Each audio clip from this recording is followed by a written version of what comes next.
But the relevancy issue is kind of waning, so move on.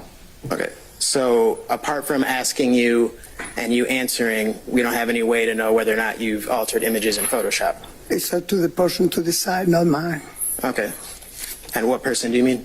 It could be you, it could be the jury. I don't know. Okay. All right. Thank you. I don't have any more questions, Your Honor. Anybody else? Any other defense attorneys? Okay, all right. Your Honor, I would want to also move to qualify him as an expert in bilingual language interpretation. Stay out for my own reason. Well, you need to subpoena him and pay him. Okay? And then maybe he'll show up, but don't try and circumvent the process. There's a way to subpoena witnesses and everything else. If you want to qualify him as a bilingual, if you have a separate need and employment, then I'll let you do that off kind of at your discretion and your leisure, okay? But that's not the time to do it now. Okay, Judge, and for the record, it was just that based on his answers to the state's questions. I know, but that just fills out what he's been doing the past 30 years, okay? In terms of what he has done, additional education he's gotten. You've already kind of examined him about that. It has nothing to do with video enhancement. It's just another skill set that he has, okay? But it's not relevant for the inquiry that he's making right now. Okay. All right? Brief reading, right, Your Honor. All right? Ms. Pineda, how many times have you been qualified as an expert? Objection asked and answered. I sustain the objection. He said over 50 times. Mr. Matthews. Carlton Matthews. And then say again, objection. Asked and answered. Thank you. And I sustain the objection. Christine has been asked and answered. He said he testified over 50 times. Ms. Pineda, have you kept up with the current technology? No, I have not. Was this an old video that you performed video enhancement for? Yes. No further questions, Your Honor. Thank you.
Any argument on this particular witness before I go ahead and make a decision? Mr. Adams? Yes, sir. Just very briefly on behalf of Mr. Williams, the issue before the court is whether or not he should be qualified as, if I'm correct, I think the state is moving to qualify him as a forensic video analyst. Did I get that correct? Yes, sir. Forensic video analysis. I would say to the court, Your Honor, based clearly upon the responses to the questions put before this witness, and in consideration of the Daubert standard and Rule 702, that this witness is clearly not qualified under that standard. I will just state the court knows the law, so I will just say that under the Daubert standard, we look towards relevance and reliability of the witness's testimony. Putting aside relevance, that's not really what we're talking about. We're talking about reliability of the technique, of the proffer testimony that would be offered. And although 702 and Daubert is somewhat flexible, it's geared towards scientific validity and the principles that underlie a proposed submission, in this case, a video enhancement. We don't look towards the conclusion, we look towards the principles and the methodology, and we look towards whether or not there's been a testing of the experts, the proffered experts' theory. There has not been. We look for whether or not there's been publication in support of the expert's method or theory. There's no testimony that there has been any of that. We look towards, the court is advised under Daubert to look towards. What about his education? Because that's kind of the issue for me is, so we want to talk about that or his experience, I should say. He's been doing this 30 years, so. Education and experience is factors that the court can look to as well, but and I heard the witness testify that he has testified in regards to video enhancements upwards of 50 times. Those 50 testimonies could all have been improper. They could have been wrong because the methodology has to be tested. They could all very well have been done under the Harper standard, which is no longer the law in the state of Georgia.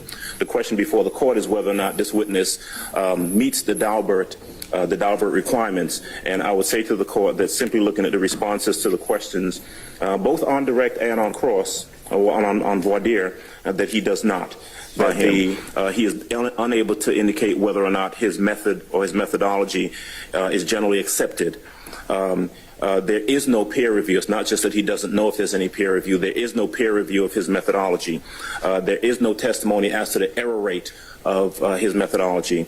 Under all of those factors, he fails, or this witness fails in terms of being able to be qualified as an expert. And I would ask the court to deny the state's request to qualify this gentleman as an expert. All right, anybody wish to add to Mr. Adams?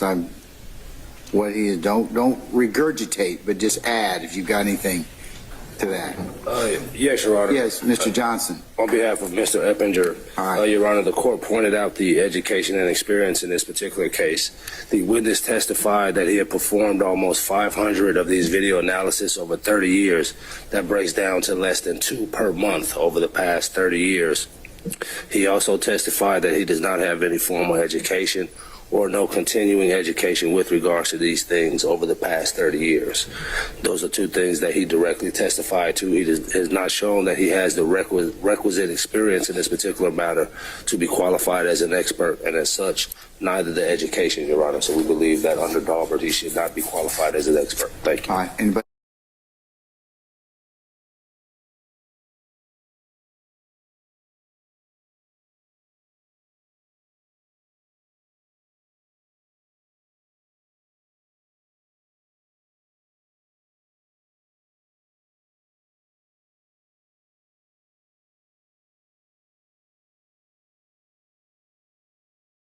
(24-7-702) testimony by expert witnesses.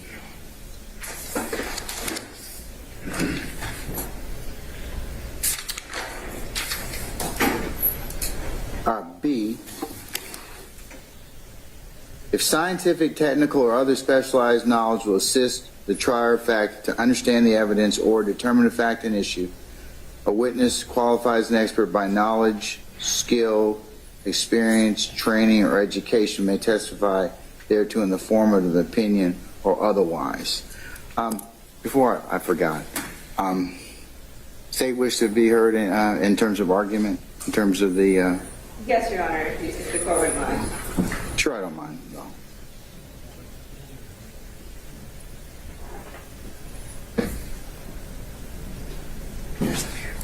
Your Honor, so I want to be clear that what we're basing our request to qualify this gentleman as an expert is in the video enhancement, the forensic video enhancement, and we are just referring to that older video. The video is from 2015, so I want to start with that.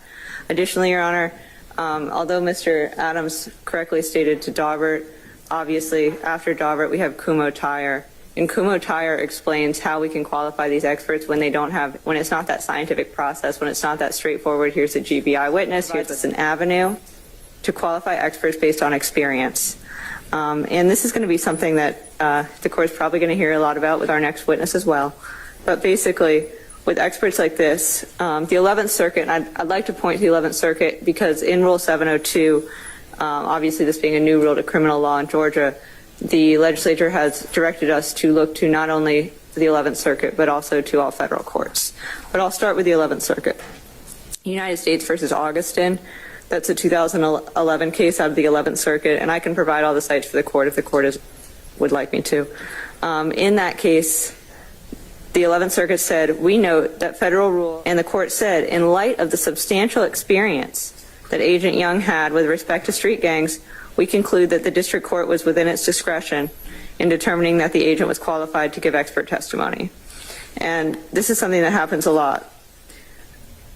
The 11th Circuit, and this is another case out of the 11th Circuit, a 2015 case called United States versus Wilson. In United States versus Wilson, the court held that because a Daubert inquiry must be tied to particular facts of the case, the actual Daubert factors, the ones that Mr. Adams referenced, those Daubert factors may or may not be pertinent in assessing reliability depending on the nature of the issue, the expert's particular expertise, and the subject of the testimony. As such, a district court maintains the same kind of latitude in deciding how to test an expert's reliability and to decide whether or when special briefing or other proceedings are needed to investigate reliability, as it enjoys when it decides whether or not an expert's testimony is reliable. Okay, but here's the thing I want you to focus on for me, Ms. Rosenwasser. That is, you're asking me to court to qualify him as a forensic video, an expert in the area of forensic video analysis. He's not certified by a national accrediting body, which is something that there is an entity or an organization that does provide certification for that particular type of analysis. He has no annual training, and his competency hasn't been tested. So the principles and methodology are something that the court has to really look at in this case. He's got 30 years of experience, yes, but there are other things that Daubert requires me to look at in terms of a gatekeeping function. You're asking me to qualify him as a forensic examiner. That's different. If he had some of those other things, like certifications, I wouldn't have so much of a problem. Convince me that otherwise, because it looks like from looking at, under Daubert and 702, testimony is based on sufficient facts or data. The testimony is a product of reliable principles and methods, and the witnesses applied those principles and methods reliably to the facts of the case, which have or will be admitted in evidence before the trier of fact. So that's why I'm trying to ask you, given those issues of not being certified by a national body, which there is one, no annual training, and that's just 3, and then there's no competency or testing. So tell me why I should, I should look to, and I've read Kumo. I know about Kumo. Kumo goes hand in hand. That for the non-scientific folks, it lets the courts kind of use that gatekeeping function, because part of the gatekeeping function, am I citing Wilson versus Redmond Construction? It's 359 Georgia Appeals 814. It's a 2021 case, and I have to make this gatekeeping function. It requires me to act as a gatekeeper to ensure speculative and unreliable opinions don't reach the jury. As a gatekeeper, the court must do a preliminary assessment of the reasoning and methodology underlying the testimony is scientifically valid, and of whether that reasoning or methodology can properly be applied to the facts in this case. And so the trouble I have is you want me to qualify him as forensic.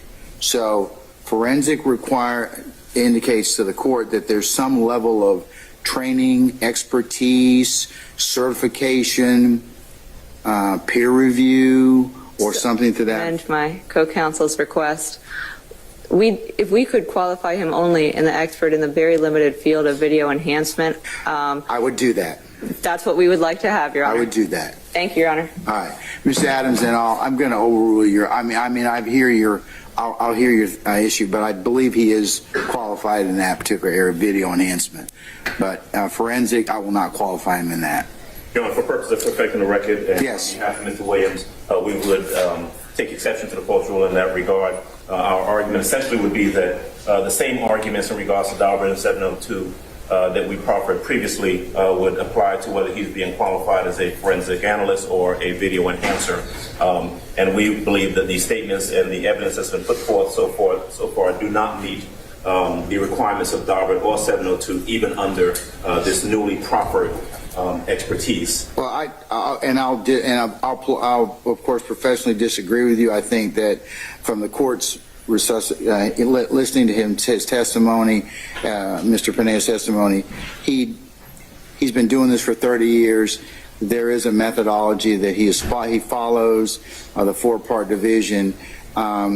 That certainly he followed that in this particular case. I think that would be helpful to the jury in this particular matter. So it's different than being a forensic, because then forensic, I should say, video analysis. So I'll respectfully overrule or note your objection for the record. And ask for continued objection, of course. All right. And on behalf of Mr. Stillwell, who is directly affected by this evidence as well, we will join in Mr. Adams' argument and adopt all of his arguments.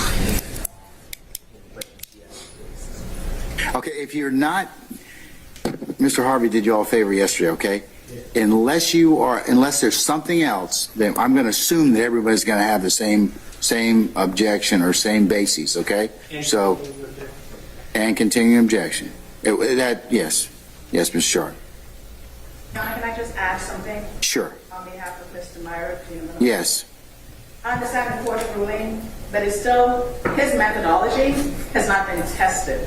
And that's the additional thing that I would add. It hasn't been tested, it hasn't been peer reviewed, hasn't been tested. We have no idea whether or not his methodology, the way that he does it. Under Kumu, have you taken a look at Kumu Tire? I did, Judge. 526 U.S. 137, 1999. Okay, and that allows the court to look at other factors for non-scientific, and this is non-scientific. It's more so like not like chemistry, biology, physics, that kind of thing that can be tested. That can be that there's either a right or a wrong answer. So I'm required under Kumu to go ahead and at least, if I can look at the other factors in terms of the subject matter of his testimony.